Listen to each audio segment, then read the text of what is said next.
भारत और अमेरिका के बीच जिस ट्रेड डील का ऐलान किया गया है वो महज एक ट्रेड डील नहीं है, बल्कि दुनिया के सबसे शक्तिशाली देश और दुनिया में सबसे तेजी से बढ़ती इकोनॉमी के बीच किया गया एक करार है। ये भारत के 140 करोड़ कंज्यूमर के बाजार के प्रति पूरी दुनिया की बढ़ती दिलचस्पी की एक मिसाल है। साथ ही ये ट्रेड डील आगे बढ़कर भारत के युवाओं को अपना भविष्य संवारने का एक बड़ा मौका दे रही है। लेकिन इस ट्रेड डील के बाद अब कई सारे सवाल उठ खड़े हुए हैं। सवाल कह लें या फिर उत्सुकता बढ़ गई है। पहला कि क्या दुनिया के सबसे विकसित देश अमेरिका में भारत का प्रोडक्ट पहले की तरह अपना दबदबा हासिल कर पाएगा या फिर उससे बड़े भारत के एक्सपोर्टर्स के लिए मौके निकल के आ रहे हैं। दूसरा, भारतीय बाजार में अमेरिकी सामानों की पहुंच घरेलू इंडस्ट्री के लिए कितनी फायदेमंद साबित होगी। तीसरा, सबसे बड़ा सवाल, इस डील के बाद दुनिया के बदलते समीकरण में भारत और अमेरिका सबसे ताकतवर साझेदार बनकर उभरेगा। आज इन्हीं सारे मुद्दों पर चर्चा करूंगा मैं आवाज अड्डा में। नमस्कार, मैं हूं लक्ष्मण राय और चर्चा में शामिल होने वाले अपने मेहमानों से आपका परिचय कराऊं। इससे पहले सुन लेते हैं क्या कुछ कहा गया इस डील के बारे में। माननीय प्रधानमंत्री नरेंद्र मोदी जी ने कल इतनी बढ़िया डील भारत के लिए तय की है जो इतने वर्ष एक महीनों में हम तय नहीं कर पा रहे थे। उन्होंने अपने मित्रता के आधार पर भारत के हितों को प्राथमिकता देते हुए और भारत की तेज गति से बढ़ती हुई अर्थव्यवस्था को विश्व के सामने जिस प्रकार से पेश किया है, उसके चलते भारत को यह बढ़िया डील माननीय प्रधानमंत्री जी के नेतृत्व में मिली है।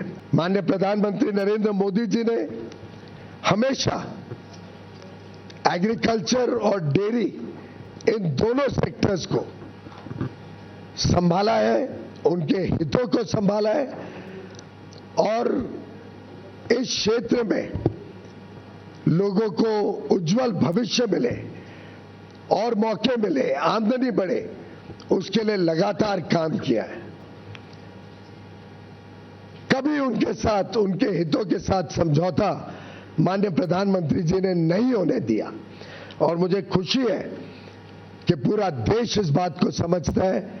इस बात का उनको आकलन है और यूएस ट्रेड डील में भी भारत के जो सेंसिटिव सेक्टर्स हैं, एग्रीकल्चर को लेके, डेयरी को लेके, उनको संरक्षित किया गया है। एक नेता ने पूछा, अमेरिकी अध्यक्ष ने, अमेरिका के राष्ट्रपति ने पहले क्यों ट्वीट किया? अरे भाई, रेसिप्रोकल टैरिफ तो अमेरिका ने लगाया था, अमेरिका ने रेसिप्रोकल टैरिफ कम करना था।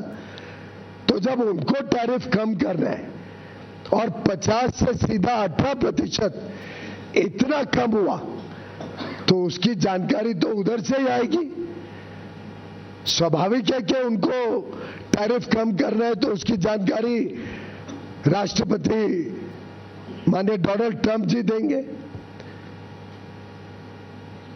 और इस मौके पे मैं माननीय राष्ट्रपति डोनाल्ड ट्रंप का भी धन्यवाद करना चाहता हूं, जिन्होंने प्रधानमंत्री नरेंद्र मोदी जी के मित्रता का सम्मान किया।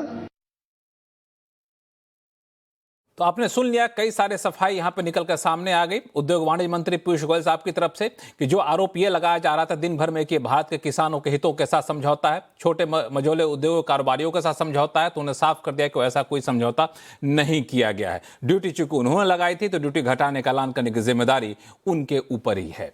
आखिर अब यहां से इस डील के बाद किस तरह के समीकरण बनते दिख रहे हैं, इन सारे मुद्दों पर चर्चा करेंगे। हमारे साथ विशेष मेहमान हैं, पूर्व डिप्लोमेट एम्बेसडर प्रभु दयाल साहब हैं, जियो पॉलिटिक्स एक्सपर्ट नरेंद्र तनेजा साहब हैं, जो खासतौर से हमें ये भी बताएंगे आगे चल करके कि रूस से तेल खरीदना बंद करना और वेनेजुएला और अमेरिका से तेल खरीदना शुरू करना है किस तरह से असर डालेगा। जेएनयू में इंटरनेशनल रिलेशन के प्रोफेसर गुलशन सचदेवा साहब हैं, जो पूरे इस क्षेत्र में जिस तरीके से समीकरण बदलते रहे उस पर बहुत पैनी नजर रखते हैं। इंडस्ट्री एक्सपर्ट सुनील सरवणम साहब हैं, जो कि बाजार और इंडस्ट्री दोनों के बीच में बेहतर पकड़ रखते हैं। साथ ही साथ अप्रैल एक्सपोर्टर्स प्रमोशन काउंसिल के चेयरमैन ए शक्तिवेल साहब हैं। इनको इसी विशेष तौर पर आमंत्रित किया गया है क्योंकि ये वैसा सेक्टर था, जब अमेरिका ने 50% टैरिफ लगाया था तो सबसे ज्यादा प्रभावित होने वाले सेक्टर में ये एक सेक्टर था। और साथ ही साथ हमारे साथ इंडिया इलेक्ट्रॉनिक सेमीकंडक्टर एसोसिएशन के प्रेसिडेंट अशोक चांडाक साहब, और कुछ देर में हमारे साथ जुड़ेंगे FIO federation of Indian export organisation के DG और CEO अजय सहाय साहब। आप सही मेहमानों का जो मेहमान जुड़ गए हैं, हमारे शो में स्वागत है। और दिन भर के भीतर मैं मान के चल रहा हूं डील जितनी भी सार्वजनिक घोषणा हुई है उसके सभी पहलुओं को आपने देख लिया होगा। एम्बेसडर प्रभुदयाल साहब, डील के ऐलान होने के बाद जो सारे सवाल उठ खड़े हो रहे थे अलग अलग पॉकेट के द्वारा, अब मान के चला जाए वो सारे सवाल खत्म हो गए हैं और डील दो देशों के बीच में, और कह सकते हैं कि दो शक्तिशाली देशों के बीच में एक नया मुकाम हासिल करने की तरफ बढ़ता कदम है। लक्ष्मण जी, अपने शो में बुलाने के लिए आपका बहुत बहुत धन्यवाद। देखिए, बहुत से सवाल उठ रहे थे और आपने सही कहा कि ये अब नहीं उठेंगे, लेकिन कुछ दूसरे सवाल उठ रहे हैं। पहली बात तो ये है कि लोग ये पूछ रहे हैं कि ट्रंप साहब के रुख में ऐसे बदलाव कैसे आ गया। देखिए, वो अभी तक पूरी तरह से इंडिया पर प्रेशर लगा रहे थे, हर तरह से ये कोशिश कर रहे थे कि हमारे प्रधानमंत्री जी उनकी बात मान लें, यानी झुक जाएं। लेकिन प्रधानमंत्री मोदी जी ट्रंप के सामने नहीं झुके, उनके प्रेशर के सामने नहीं झुके, उस प्रेशर को उन्होंने रेजिस्ट किया, बल्कि ऐसी पॉलिसीज अपनाई जिससे खुद ट्रंप साहब घबरा गए, क्योंकि इंडिया ने ये दिखा दिया कि उसका खुद मार्केट इतना बड़ा है कि दूसरे अनेक देश इंडिया में इंटरेस्टेड हैं।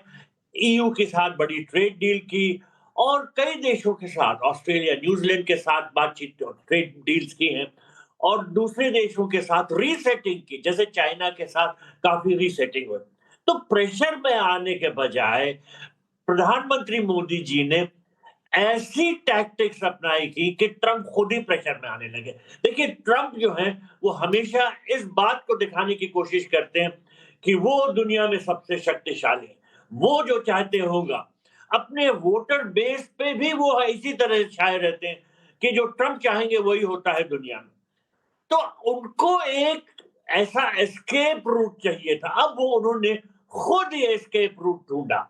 उन्होंने कहा कि प्रधानमंत्री मोदी जी से टेलीफोन पे उनकी बात हुई। देखिए, आपको याद होगा कि हावर्ड लुटनिक जो US कॉमर्स सेक्रेटरी हैं, उन्होंने ये साफ तौर पे एक पब्लिक इंटरव्यू में कहा था कि ट्रेड डील नहीं हुई क्योंकि अमेरिकन साइड चाहती थी कि प्रधानमंत्री मोदी जी ट्रंप को कॉल करें, रिक्वेस्ट करें तो डील हो। तो प्रधानमंत्री मोदी जी ने ऐसा कुछ नहीं किया, वो नहीं दिखाना चाहते थे कि वो दब रहे हैं ट्रंप के सामने।